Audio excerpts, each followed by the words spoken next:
What is going on, everyone? It is finally here. It is Iron Bowl week.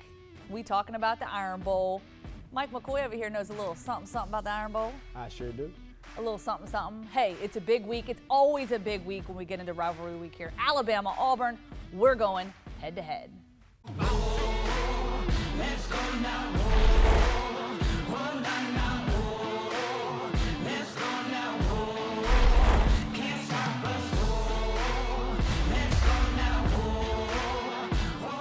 All right, we want to thank our proud sponsors, Blue Cross and Blue Shield of Alabama, and I want to thank Mike McCoy for always giving us the dish on what's going on at Alabama.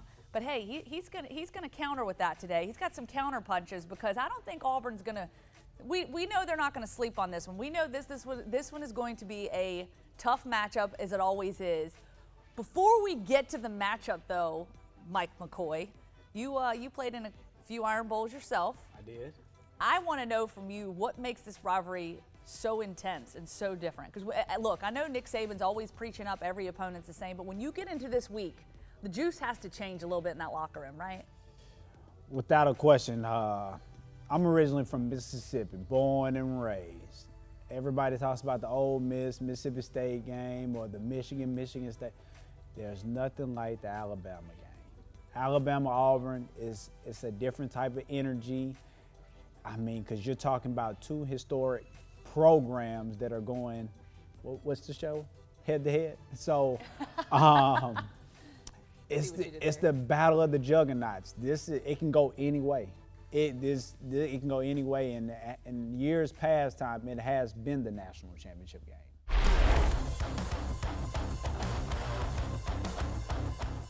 Right, we're looking at an Alabama team, obviously number one in the country for a reason, from an offensive standpoint, and defensively, the top scoring defense in the country, which is something that they kind of can hang their hats on now because early on we were a little concerned about that. So we'll get to the defensive side of the football in a minute.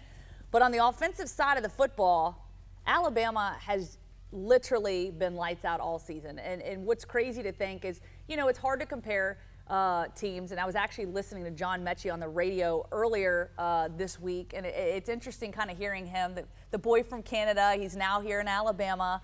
He's getting to experience this Iron Bowl rivalry himself, and just another rising star in place of Jalen Waddle. That team has not missed a beat, and believe it or not, this team is averaging more points per game under the helm of Mac Jones than they did last year under Tua. And I know it doesn't say a lot because the disparity is not that great. But, I mean, come on. Still says a lot. I think, you got to give credit where credit's due. I think that comes with great coaching, and I think guys have waited their turn. And like I said, those number two are just as good as your starters. So guys like that stepping up along with Bolden and, I mean, that treacherous backfield of horses as far as running backs are concerned, just, hey, this undeniable talent right there. So I think that's going to be a big key, obviously, in this one. It's sort of how can this Auburn defense match up against them? And, one big area that we talked about before we rolled on this tape, the corners, right? The talent that Auburn brings to the table.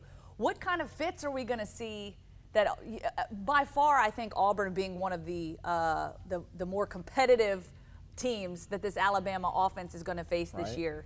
I think it's going to be interesting to see. What do you see on that side of the football that's going to make it so challenging for this Alabama football team? Well, they have an amazing defensive coordinator, and I'm saying that because he was at Bama with us, so I know he can coach. I know he knows both sides of the ball.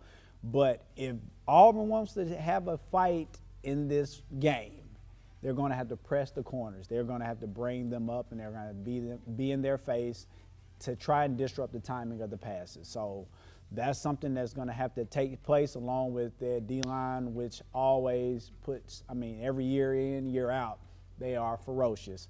So I don't think we can expect anything other than for them to bring their A-plus game on Friday. It's Friday, right? Nope, Friday. Saturday. It's okay. Saturday? I thought it was Friday. It used to be on Friday nights, right? No, they changed it up. Are you disappointed about that? I am. Am I that old? Oh, my goodness.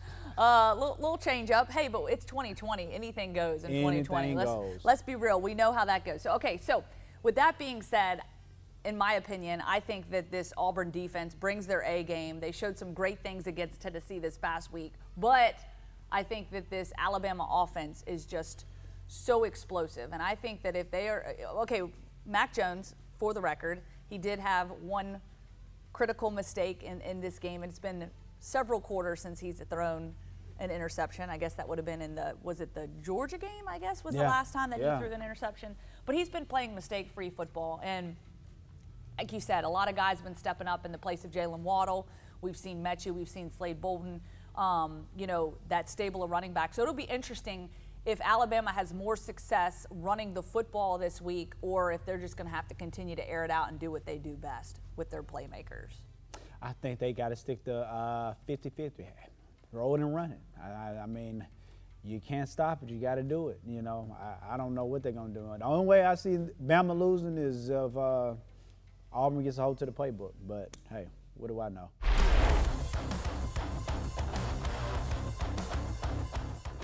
You know quite a bit there. All right, we'll flip it to the defensive side of the football. It's kind of interesting talking to several folks after the Alabama-Kentucky game that there was a little bit of nervousness early in the game with the way that Kentucky was moving the football a little bit more than expected, especially with the very decimated, depleted Kentucky team. They didn't really have a whole lot of guys on their roster that were in that 1-2 depth chart.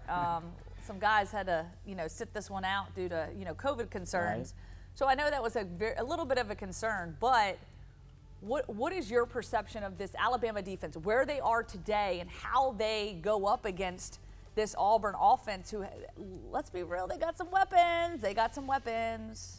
All I'm going to say, you put them two receivers in crimson uniforms, you got 2,000-yard receivers. This is arguably one of the best duos in all of college football. I'm talking about Shorts and Seth Williams, special talent. The guys are some ballers. I just hope they don't get behind our secondary. That's what I'm keep my fingers crossed.